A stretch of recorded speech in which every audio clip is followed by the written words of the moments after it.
and have been known, you all, to inseminate our mouths. After eating calamari, a South Korean woman reported experiencing severe pain and a pricking foreign body sensation in her mouth.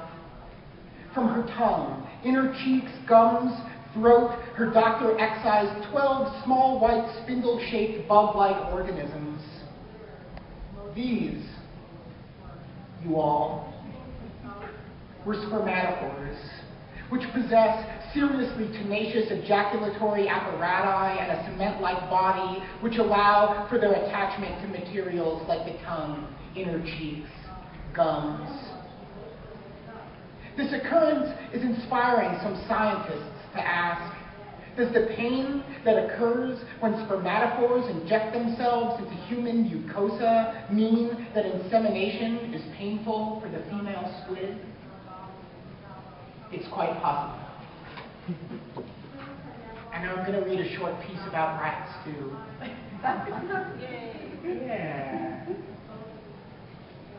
Though rat meat often bears traces of pesticides, heavy metals, and human excrement, and though most residents of our state, save perhaps for the town of Marlinton, famous for the annual autumnal roadkill cook-off, featuring such local delicacies as pothole possum stew, rat gumbo, and the awesomely named Peter Caught-on Tailgate roll, long to shock the backwoods barefoot and pregnant stereotype.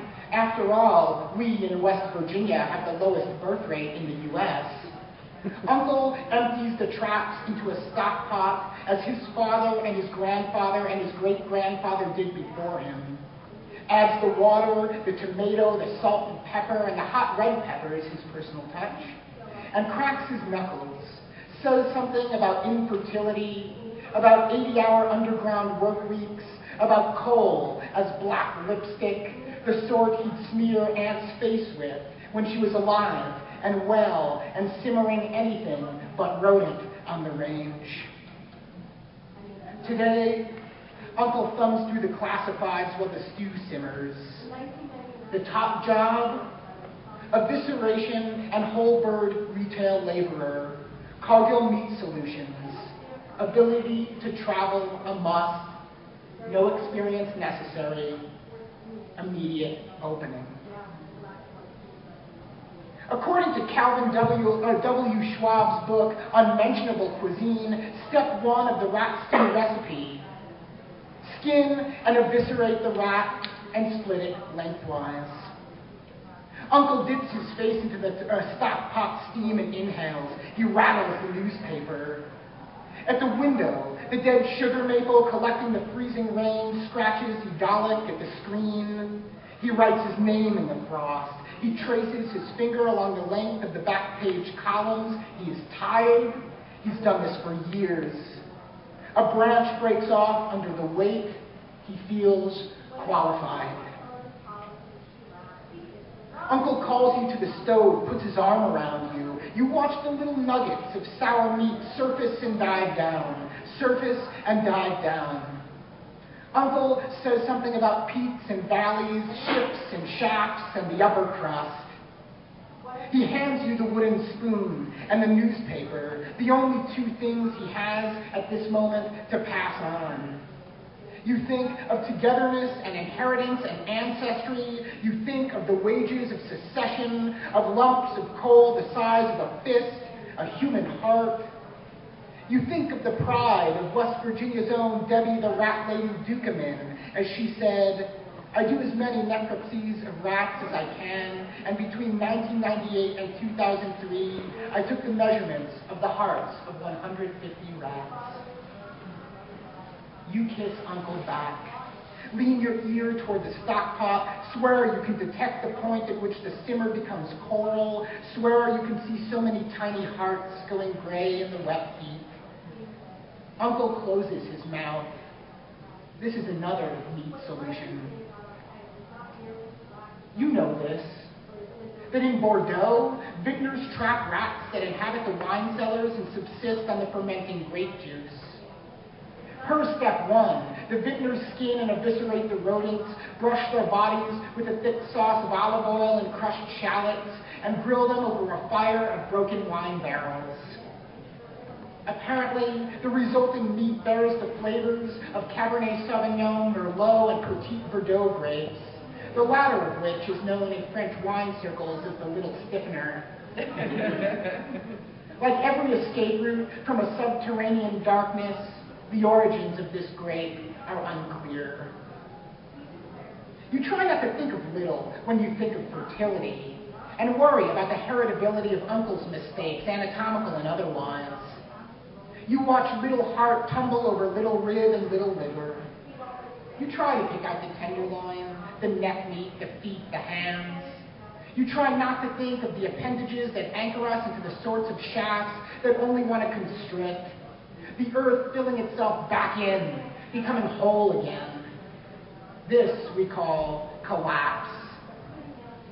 You tell yourself each night in bed that those are canaries screaming into some implaceable original depth, and not the rats in the kitchen. You try not to think of stiffening bodies, of rigor mortis, of the 2010 mine explosion in Montcole, after which not a single survivor was found. The names of the dead were not released. You know, Montcole means Coal Mountain. You're not sure if we die nameless, do we die freer? According to Connie Basin, columnist for the Coal Valley News, mine rats come into the mine to live on the oats spilled by the mine mules and on anything else they can find to eat. The mules are stabled underground, and the oats are for feeding the mules. The oats provided the rodents with food. I knew a fellow once who brought food to feed the rats from home because he said that the rats were the coal miners' friends. As long as they were running around his dinner bucket, the coal miner believed himself safe. Rat populations also take up residence in abandoned mines, and as rats are the favorite food of certain species of bats, bats are often soon to follow. And Uncle whispers something childishly poetic into the steam cloud, the vapor bearing the melee of electrons that once housed themselves in the flanks and brains and mouths of the rats, and hatches an unlikely recipe he thinks will take next year's roadkill cook-off. This is another serious thing that depends on harshness. Roadkill cook-off past winners, buzzard breath magatini, turtle A1A road soup, the buck stopped here, heifer steak, deer drop chili, buffalo balls, wapiti relleno, raccoon ribs, skid marks bumper grill, wild turkalo on a log, blood rocks and guts over snails and maggots, which is ground venison with black beans and rice, and rat-a-tat teriyaki. Strange, as the mortality rate of coal miners increased, so did their fertility. In this is a quiet treatise on some kind of desperation, but the roiling of the fall-off-the-bone roadkill drowns it out. Says Basin, if the mines are about to collapse or flood, the rats will run out in the hundreds. It could be a day or more before the actual collapse or flood, but the rats sense it. They can hear the movement in the walls or feel the oncoming water. That little rat over there can help save your life. Continues Debbie the Rat Lady Dukeman. Externally, I measured the length and width of the heart, and internally, I measured the thickness of the left ventricle walls and the width of the left ventricle. I also measured the length of the rat when stretched out from nose tip to anus. And Uncle reaches his arms over his head, but even with the wooden spoon, can't quite touch the ceiling. He mutters something about how the smallest things are the ones that sustain us. How a serving of rat has as much protein as a serving of bison. Published in 1991, Jeff Eberbaugh's book, Gourmet-Style Roadkill Cooking, was a runaway success in West Virginia. The headline reads, Roadkill Recipe Book Splatters Across West Virginia. The book's page on Amazon.com sports, as of this writing, only one customer comment, though, penned by none other than Jeff Eberbaugh himself. and is comprised solely of the line, great tongue-in-cheek humor. And though Uncle's friend Harold Brookman, a salesman from Princeton, West Virginia, proudly says, "We're West Virginia mountaineers, always free. Out here in the mountains, you have to learn to trust others," you're having a little trouble trusting the word of Jeff Beaverbaugh. According to Alan Davidson's The Penguin Companion to Food, professed cooks, we are told, serve up rat's brains in a much superior style to the Roman dish of nightingales and peacocks' tongues. The sauce used is garlic, aromatic seeds, and camphor. Says Calvin W. Schwab, brown rats and roof rats were eaten openly on a large scale in Paris when the city was under siege during the Franco-Prussian War. Observers liken their taste to both partridges and pork. And Uncle says nothing of the window rattling in its frame, of the rats who love and fuck and dream and make plans in our ceiling, of roofs of earth falling in on so many men and women donning insufficient hard hats, or of mountains, or family, or freedom, or other kinds of siege. Uncle finishes his bowl and picks his teeth with the vibrisa. He takes his fiddle from the closet, begins to play what his mother and father played, what his sisters and brothers played, what we in West Virginia sometimes controversially call blue-eyed soul. And when it's quiet and he's feeling lonely, he plays for those still living. He plays for them, and they scurry into the hay and the straw. They scurry into our mountains and our sugar bowls, our oats and flour, our ducts and pipes and shacks of all kinds. And when they scurry into places from which only they can find exit, he tells himself that they are dancing. Thanks. Happy Halloween. So let me tell you what I wanted to do. I can't do it, not because I didn't plan, well, that's also why I couldn't do it, but because it's illegal and messy. Here's when I got asked to do a panel like this is what I would do had I all of the tools available. I would lay Matt Frank out on this table and find a mad scientist who could inject him with some kind of drug that makes it so that you can be completely alert but not feel any pain. And I would have us all be given sharp, gorgeous little knives and big wine goblets, and then we would all get to sort of kind of eviscerate Matt Frank to see what he tasted like. There's no other person in the world, I think, that I would rather eat, and that I would rather have watch me eat him than Matt Frank. I think he would love it.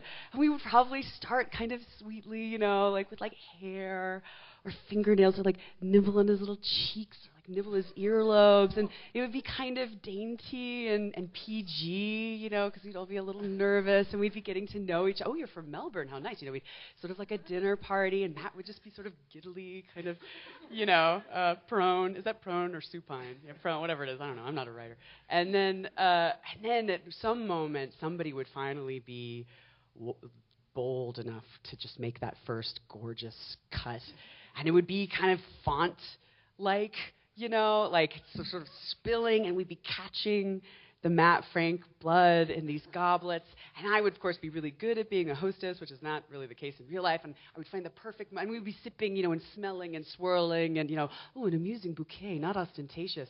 And then I would clap my hands, and the doors would fly open, and these men in toques would come through with crock pots and griddles and fried addies and like George Foreman grills, and we would all start taking pieces of Matt Frank. Like Pat Madden would be like taking entrails out and like dipping them in the blood, and you know, and then we would really not just as like a joke, right? Like we would be doing this to seriously feel like what it's like to eat someone that we love and admire, and to have an edible guest watching himself be eaten. And of course, Matt would be somewhat sober, maybe a little high from whatever the mad scientist has given you, and he would be able to sort of describe, you know, we'd have like a live tweet of like Matt Frank, like eating Matt Frank says, you know, things like weird shit that he was saying as we were like eating him, and then the smell of like cooking Matt Frank would sort of waft into the room, and the people outside buying books and talking about trauma or whatever, they would come in and they'd be like, what's that smell? And then we would have like, little beautiful Tupperwares with Matt like going like this on it, and we would all just like scoop the leftovers of Matt Frank, and we would take them with us on the plane, and we'd have to argue with the TSA agents that this has to come with me, even though it's somewhat liquid, because it's the most edible guest I've ever had. This is the viscera of someone that we love and admire, and I haven't really worked out what the end point would be for you, Matt. So I guess I'll just end my wish there. But if I had the ability to do that and maybe like get into a time machine and have it all be over and we could do it all over again, that's what I would do. I think that's what a panel about this beautiful concept would require. But all I can offer is about a 9-minute read of an essay about a man-eating crocodile. But I think about eating Matt Frank alive. I think about, or anybody really, I think about how, this is honest, like how rarely we look at each other as food, right? But there may be some kind of moment in which you and I would be, on top of a mountain or something, and we would have to figure out, should we nourish each other in the great old way? Because it's possible. I could stay alive, and you keep me alive, of course. I know. Matt Frank, he's such an easy sell. Like, I'm sure some people would be horrified, but Matt Frank would probably just figure this out himself. He would love for us to eat him. But that's something that I think we, as 21st century humans, have been denied, the understanding that we are food, and that's actually where this essay sort of comes from. I was Googling around, and I found this children's reading workbook from Australia. Do we have any of our... it's called Conquering Comprehension. And it's for 4th or 5th graders, and each chapter is a different kind of writing. So there's a personal account, there's a list, there's a series of descriptions, and then there's one called, like a series of instructions, and then there's one called a factual description. And that just happens to be this essay called A Crocodile Named Osama. It's about this man-eating crocodile in Uganda. Very plainly, in about 30 sentences, it tells the story of this crocodile that for 30 years jumped into fishing boats in Lake Victoria and ate people, and died in like 2007. And I was like, wow, that's the factual description that this author selected for this textbook for children. And it got me thinking about what kind of facts that taught, right? And also about the idea that this crocodile was named Osama, right? So I'm going to read the back half of the essay because I think that's the most pertinent to this panel. And it begins with sort of a description of the page of this Conquering Comprehension. Thanks for listening. The simple fuchsia drawing of a Nile crocodile offers very little that's either factual or descriptive. The sketched reptile has a narrower body than a sexagenarian croc would. The illustration's eyes are not googly enough. The belly should be thicker and dirty purple. The tail should be longer and striped. And lots of apex predator facts go undescribed too. How Osama could hold his breath underwater for an hour, or halt his digestive juices to postpone hunger for 1 year.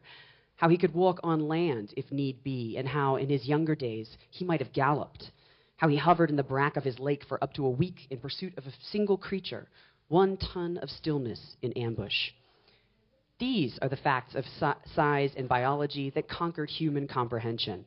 These facts led villagers to name Nile crocodiles as their gods. Greedy deities who rob and swindle and fuck on the backs of half-eaten humans. They drove men, these facts, to adorn a tame croc with jewels and to sing to it at festivals. And they inspired them to decorate themselves as crocs or feed the entrails of their dead kings to the monsters in their lakes. These facts make villagers smear the hulls of their boats with crocodile fat to deflect lightning, or cover their skin with croc brains to ward off further croc attack. When the news of his capture circulated the globe in 2006, Osama, though aged 60, hadn't been named Osama for long. The first decade of his bloody run, the villagers had called the crocodile John Major. Before that, he was Gunya, Mamba, or Temsa, depending on who was pointing at him from the relative safety of the shore. And way further back in time, when Herodotus described him as a floating pair of eyes and spine in the water, he was named Pebble Worm, or Pebble Dick, or, most alarmingly, Pebble Man. It isn't difficult to see a name as a kind of factual description, because naming halts kinetic energy in a way that's not unlike the way a fact. Names sink an unknown entity, a hurricane, a rogue virus, a man-eater, with the weight of a fresh human-made label. And naming also proves something, that we cannot abide the power of the natural caprices that eat us. We doubt our ability to get inside the brain of a capricious thing of the world, like a monster storm or an epidemic. We cannot wear its ideas as our own in an effort to best it. So we name it, because we must pull it from the chaos machine in which it naturally thrives. We work together as a tribe to rename the thing in the world, and we best it that way. And this makes an act of naming defensive. It forces whatever has jammed our processors into a tighter, more comprehensible space. Perhaps we think this will be enough to keep us afloat when that unconquerable, newly named thing approaches us, and when it bucks the facts of the world on which we float. In 1998, the croc then known as John Major began jumping into the little boats, and a new fact spread along the shore, that this beast was eating men, and that was too terrible for it to belong to nature. A rumor also spread that any surviving fishermen, still intact season after season, were not alive because of their willingness or simple luck. Some force must be looking out for the unman-eaten men, whispering to them from under their boats out on the lake. They must be in Faustian cahoots with an unearthly evil, the villagers now understood. And in understanding this, they renamed the croc for the devil himself. A few men on the banks of Lake Victoria will still insist that croc's true name is Satan. And then, in August 1998, bombings in 2 nearby African embassies killed 200 men and wounded 20 times that. The name of the man behind the bombings became a new fact for the villagers to bite. It was a better name than Satan, even, with its extra syllable and its sonic distance from saint. By the time the crocodile had taken 10 more victims, the explosive human name sat squarely on its shooted back. This was past Satan, this name of a stranger who could neither be caught nor comprehended, and nothing could be wilder, nothing more fearsome than a man who eats with a big bomb. Osama, the closest you can be to a devil and still carry the facts of a man. Giving a man's name to a man-eater is a noteworthy and questionable practice, and we aren't always compelled to do it. See the beast of Gévaudan, the leopard of Rudraprayag, the Malawi terror beast. See Jaws.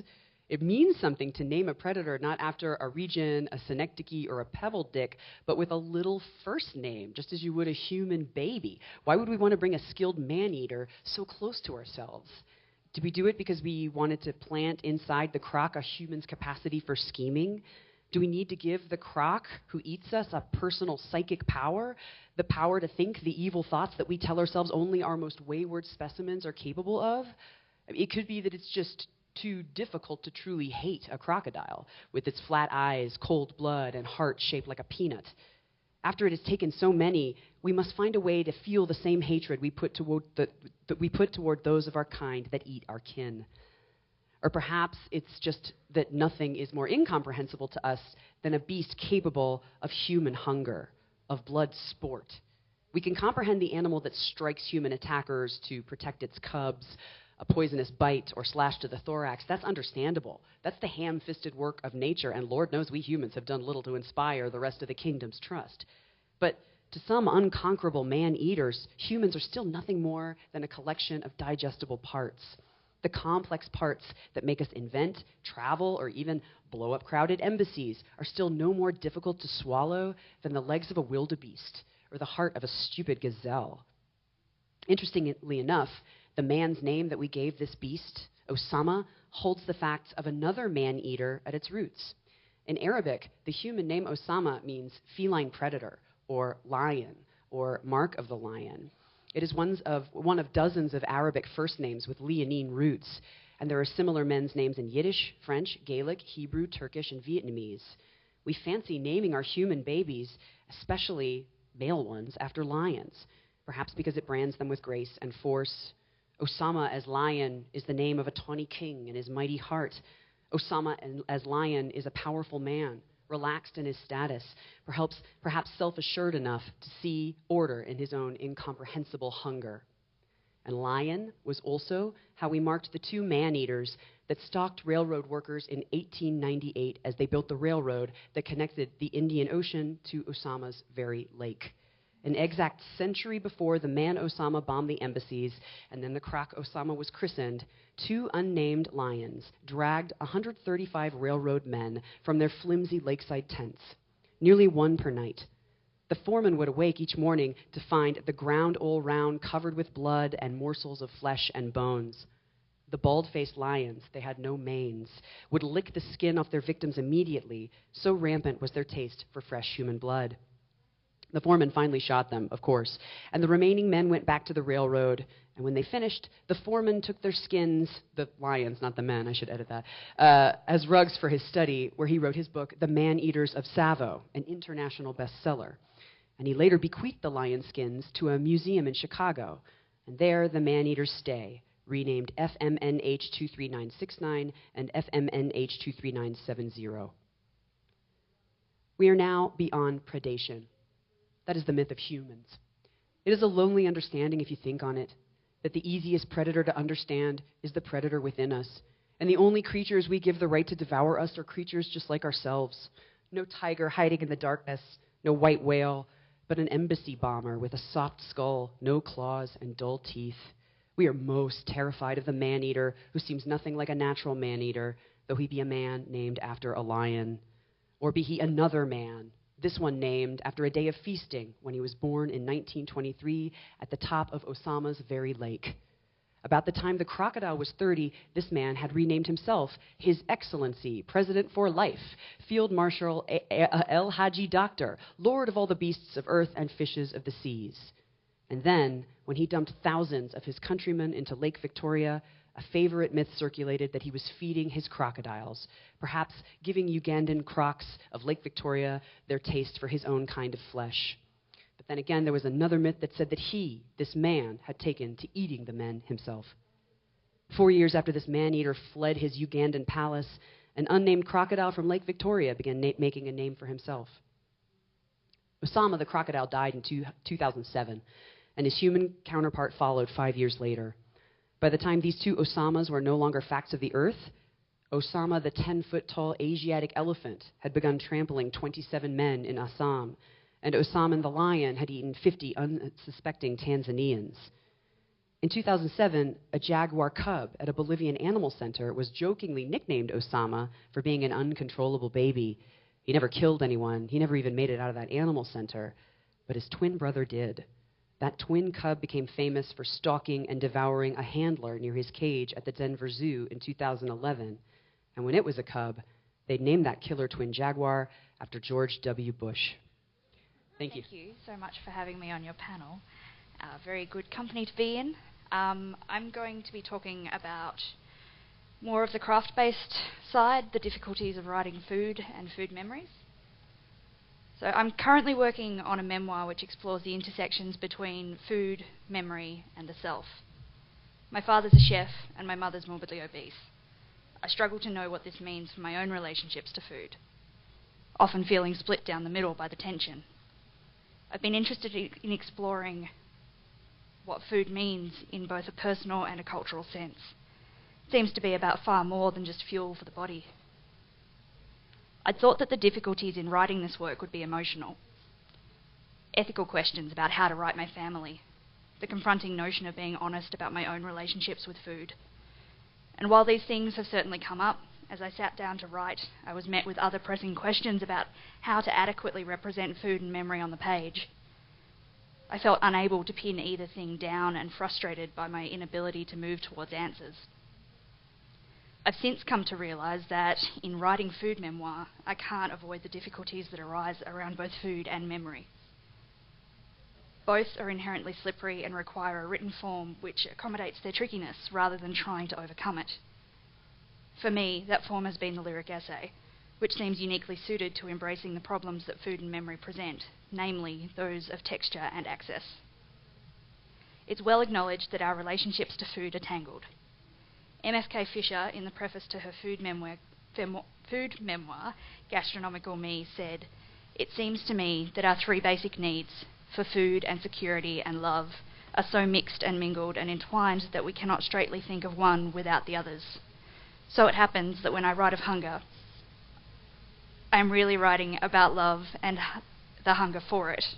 and warmth and love of it and the hunger for it. So while Fisher cannot straightly think of one without the others, I'd argue that we cannot straightly think of food itself at all, much less write about it. Our thinking of food automatically entails meandering, falling and spinning and connecting unexpectedly.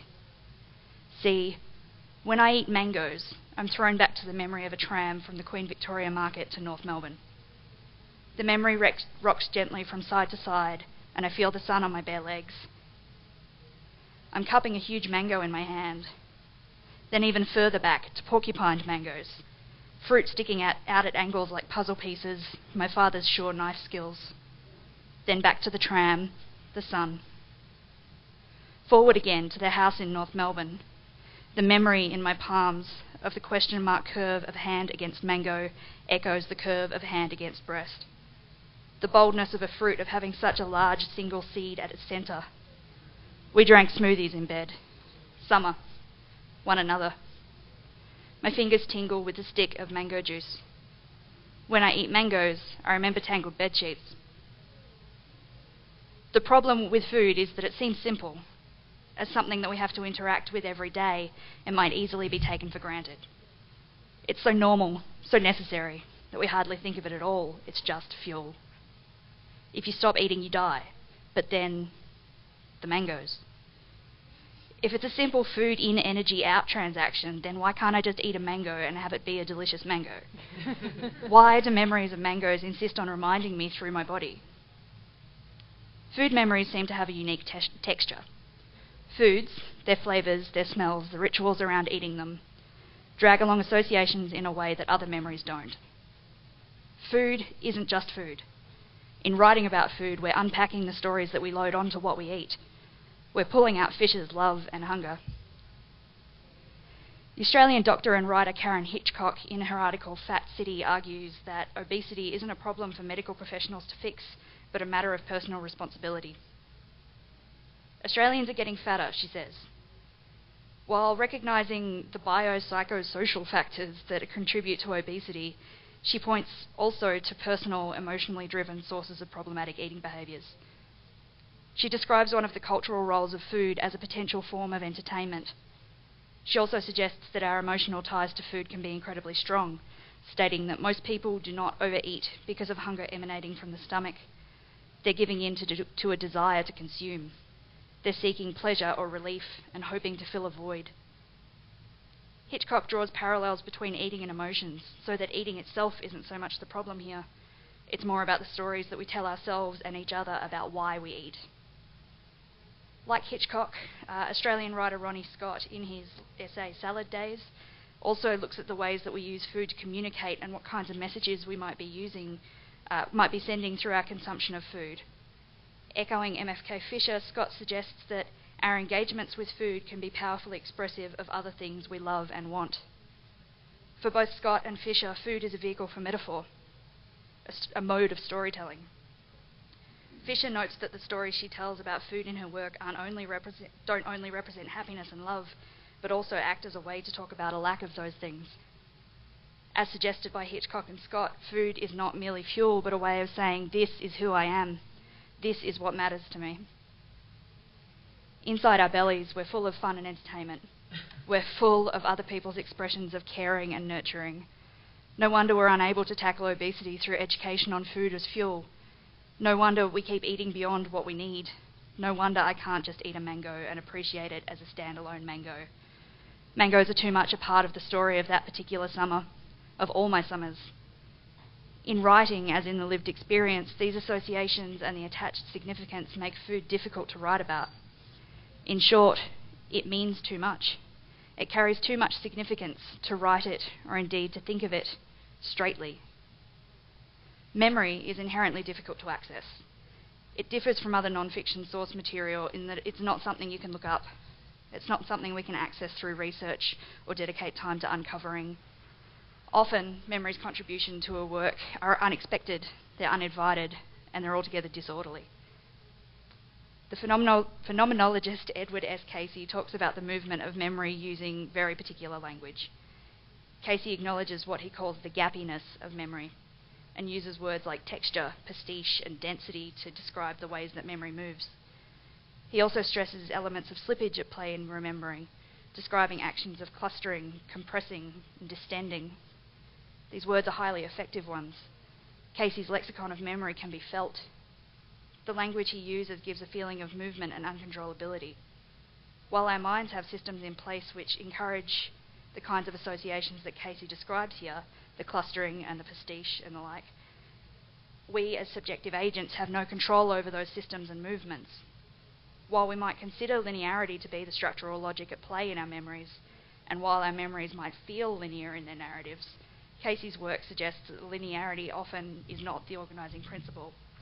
The logic of memory differs from the logic of the lived world. Apart from its particular movement, memory also arrives unexpectedly. While we can access a number of memories at will, we're also tangled on a daily basis with memories which we cannot access in this way. These involuntary memories creep up, suddenly hijacking a train of thought. You find yourself zipping sideways, falling down waterfalls, trundling across years of your life without meaning to, and it's easy to get lost. Not only am I exploring the significance of food, but making use of memory as a necessity for finding my material, but I am remembering food. The action of memory plays an important role, as does food's connection to the body. We live in bodies. We remember through bodies. For me, eating mindfully has become a method. Because to sit down and decide to remember something changes the nature of what I'm writing. It would turn eating and remembering into something forced, denying what makes food memories what they are. By paying attention to my body as I eat, by following along carefully as flavour flings me back into memory, in that way I've been able to map and document connections and movement. Food memories become visible as a complex network. Food memories can create disturbances. They have a unique texture which comes from the associations that both food and memory bring in. Food is difficult for all its hidden significance. Memory is difficult for issues of accessibility. We find ourselves locked out at the very moments we most need or want to find a way in. Food memories, as the ineffable intersection of both these things, are doubly difficult. They're difficult to follow. They're difficult to communicate. When faced with difficult topics, the desire is for mastery. The desire is to overcome the difficulty, to defeat it, to be the best writer by taming the material into something sensible. By doing this, we're denying what makes food memories unique. So if the problems of food writing are of coming at food straightly, and the problem of memory is of coming at it at all, then perhaps a possible answer lies in telling it slant, as Emily Dickinson and later Brenda Miller would have us do. Rather than shutting down the wild associations of food memories and striving for linear and straightforward meaning, the answer, for me, has been to open up, trying to represent the difficult material as respectfully as possible. I've needed to embrace that what I'm writing will likely provoke more questions than answers. Approaching any writing with openness is difficult. As young academics, we're taught to decide on an answer, to research and amass supporting evidence, and then write in order to pin down that answer. Higher grades are given for less ambiguity. Proving beyond reasonable doubt that you are correct is the aim of the game. But what happens when you don't know what it all means? What happens when that meaning shifts? How can we write about a topic whose very nature is movement and evasion? The lyric essay provides a written form with boundaries flexible enough to mirror the complexity of food and memory. It offers a way to embrace doubt and difficulty, and an opportunity to support and recreate the feeling and movement of food memories. The way those memories splinter is multi-layered, it's textural, it's associative. Freedom of movement within the lyric essay has allowed me to let go of the urge to tame the material. Instead, I've become alive to possibility. In their definition of the lyric essay, John DeGarda and Deborah Tall say that the lyric essay partakes of the poem in its density and shapeliness, its distillation of ideas and musicality of language. In his own definition of the lyric essay, Stephen Church defines the logic at work in the lyric essay as internal, following something less like a traditional if-then logical progression, but more like an if-if or if-what progression. The essay doubles back on itself. It diverts and twists. It mimics the movement and difficulties of food memories. Leaning towards poetry and following the new logic, we're standing on unsteady ground. And this isn't a bad thing. Discomfort opens up to strangeness, and food memories are certainly strange. I start with a mango and I arrive at bedsheets. Leaning into language and metaphor, drawing out connection and allusion, embracing the playful shiftiness of this potentially serious topic, it's a space where difference is fascinating and generative. Memory itself is unlike what we're remembering. What's put down on the page is unlike the memory itself or the thing remembered. Sense memory in particular is unlike. Memory is unlike taste. Eating is unlike remembering. In writing, I became fascinated with the facts that I found about Trobriand islanders who locate their memories in their stomachs. It's unlike too, because in Always Literal, I'm not like the islanders. But the lyric essay form encourages me to see myself in the islanders, not to claim their stories, but to draw curiosity and parallels. Figuratively, perhaps we're much more alike than I'd imagine outside of this project, outside of the squirreling away of metaphors to illuminate my wondering. I'm approaching my life's material now as an anthropologist might. And what did these strange people do? And what did it mean to them? And what did it mean in connection with all of their other meaning-making? This process of meaning-making is partly my life, partly the process of writing it down, partly the pulling out of poetry that the lyric essay prizes so much. I found myself rethinking meaning and drawn towards metaphor always. Rethinking and metaphor aren't at all unique to the lyric essay. They're a basic impulse of being human. But the lyric essay is a safe space for the shaky work of rethinking, and it turns the writing down of these processes into something more acceptable. It allows me to show the working out and to do this for food memories in the same language that they speak. I write from my body, I write from my gut. The lyric essay is a space where I can be honest about the hiccups of my memory, opening to the weird moments of memory that land you squarely and undeniably in your body. Of course, these things cannot be written straightly.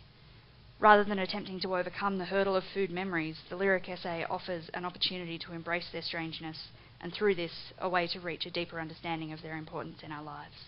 Thanks. Although I couldn't offer Matthew, Gavin, Frank served up at this panel, we didn't get any edible guests, but we do have an unusual food here. So I've brought cricket bars. If you've not had any cricket flour, or if you've not had insects, we do have samples, and so they'll be available after this panel. Woo. But first, to whet your appetites, I'm going to tell you a story. A story, in fact, too good not to make babies, just to listen to it. I'll tell you some excerpts from it. There's not time for the whole essay. Handsome in his field khakis, cloaked with academic regalia, he was of such stuff as dreams and 20,000-word immersion pieces are made of.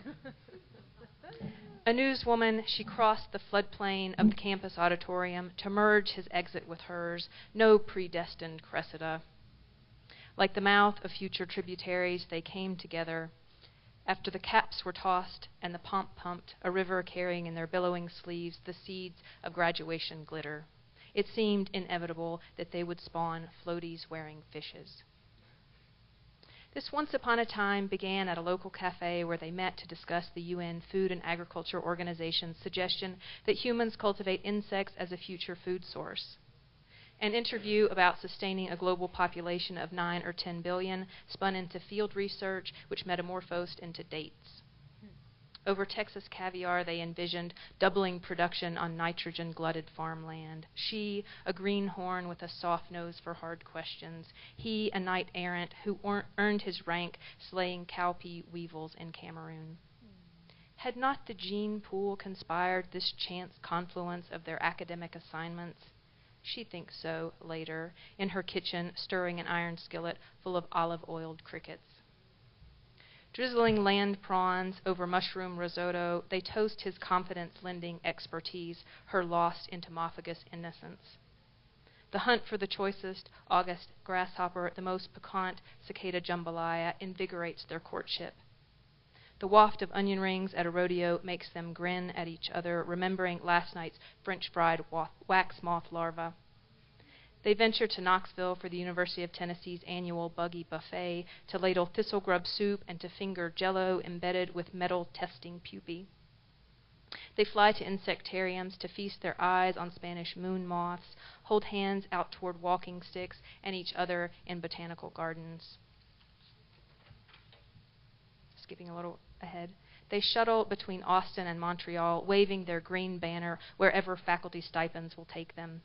Pairing subtle bouquets of albarino with cricket nigiri at international conferences, this cosmopolitan duo proclaims that lobsters were once disrespected foodstuffs and ubiquitous sushi was initially shunned in the U.S. They flit between fluorescent rooms and alfalfa fields, swaddled in the soft hum of the Illuminati, whose contributions undergird every country's economy. Perhaps because single-minded, ravenous insects are always nearby rolling in the hay, their expeditions are as frisky as they are practical. They sift fingers through mealy bins like beach sand, lifting golden-tanned bodies to rinse under the kitchen faucet. Their lips meet over ranges where crickets pop like breaded oysters. They inhale pizza with six-legged toppings, along with a waft of attractive pheromones. Nibble after first ever nibble, exotic dishes season their nascent romance. But it's complicated. Like the feuding Montagues and Capulets, their parents refuse to welcome into their homes a family they have fought to keep out of their cabinets. This would-be mother's mother has not recovered from that Thanksgiving when her progeny brought tofurkey, nor has a cold enough day come when her father will sample tabbouleh, much less fish Fayt. Did these upstanding citizens fortify their daughter on Angus lasagna only to have her eat mealworms? Is their heritage spaghetti sauce to smother larvae? Such an absurd proposal threatens the very core of their patrimony. The community, too, recoils from these bringers of baklava to potlucks. The 1,000 ships this Helen's Facebook posts would launch mutiny. Tennessee farmers are not about to squander their fondness for ketchup on grasshopper-fattened burgers. Southerners' backbones have never been so prominent as opposing foreign fauna in their lunch meat. Unsure how to handle this mad Hamlet and Ophelia, they set them adrift on an ill-fated sloop toward uncharted territory with death-marked menus. As if man clawed his way up the food chain to eat like ferrets, as if Homo sapiens marbled all those beeves' hindquarters for nothing. Coal-rolling boys refused to descend running boards to nosh dust bowl victuals. In a word, they reduce five-star restaurant bruschetta to vermin. They don't even care if their ancestors ate crayfish, cousins, and sky shrimp. They abandon such victuals like so many Native American treaties blowing in the wind behind their dreamcatcher decals. If they have to eat bugs to preserve the ecosystem for their kids, it's not worth saving. Accustomed to dismissing harder evidence on religious grounds, they mock the scientists' predictions and toss the reporter's literature. It does have a happier ending, which I will skim through a little bit, because time ultimately is going to avenge the tale of these two lovers. As the need for food increases, as the solutions start to get stranger and stranger, as we start having test tube baguette flank steak, the choices of eating crickets are going to seem not as offensive as they once were. And so ultimately this whole essay is organized around this principle that this story is too good not to make babies just to listen to it. And so it comes back to, could one not tell such a bedtime story over and over of how this couple met originally? No, one should not base the life-altering decision of whether or not to have children on the baton-passable quality of how your father and I met story, but I am tempted. A romance born on the wings of investigative journalism warrants successors like longhorns mounted on ranch gates endorse surnames. What upstart couldn't be proud of a grandfather who dared to barbecue cicadas during the Brood 13 outbreak, while others quaked in apocalyptic anticipation? Many judging from the noses our story wrinkles at dinner parties. Still, an idealist who hitched up her shirt sleeves to filter frass from her little herd's oat beds would be a fine progenitor to her children's children. But if this damask rose chooses not to blanket depleted stream beds with her heirlooms, will no one be congenitally obligated to pass down that grandmother's recipe? It seems almost as criminal as what we've done to